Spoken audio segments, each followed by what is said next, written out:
Hi, in this video I'm going to show you how to check why your behind the ear slim tube hearing aid isn't working and how to fix it.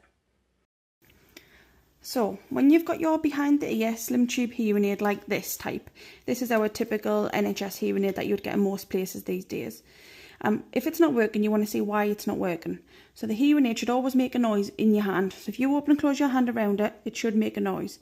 If it's not making a noise, we want to find out why it's not making a noise. So the hearing aid here, this has got the battery in, it's got other components in, and then this is the tubing with the sleeve on the end that goes into your ear. They're joined at the top by a screw. So what we want to do first is figure out which bit's causing the problem. So we need to disconnect them.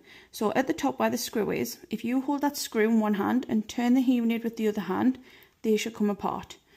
You then want to put a new battery in, so make sure that you've taken a new battery, taken the sticker off, popped a new battery in and closed the door. You then want to wait about 5 seconds while it turns on. It'll play a little bit of music while it turns on. You then want to put that hearing aid in the palm of your hand and it should make a noise like that.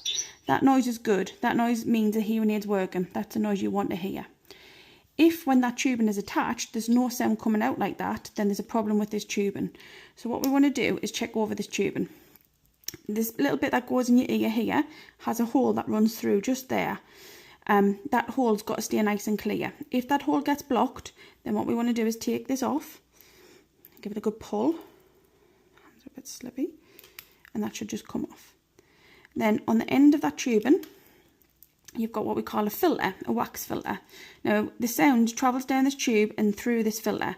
If that filter gets blocked with anything like wax, skin, moisture, sweat, the hearing aid won't work. The sound can't get through the tubing. So we want to make sure that this filter stays clear at all times. So to clean that filter, you want to take like a brush. I've got this little hearing aid brush, but you could use like a toothbrush, and you want to brush that clear and make sure it's nice and clear. Use a little bit just to pick it clear. If you're wiping this sleeve every night and keeping it clear, then hopefully that should never get blocked.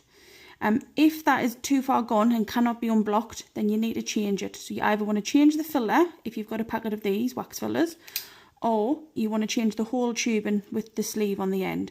So what you want to do is just give your audiologist a call where you got your hearing aids from and ask for replacement tubing or replacement filters.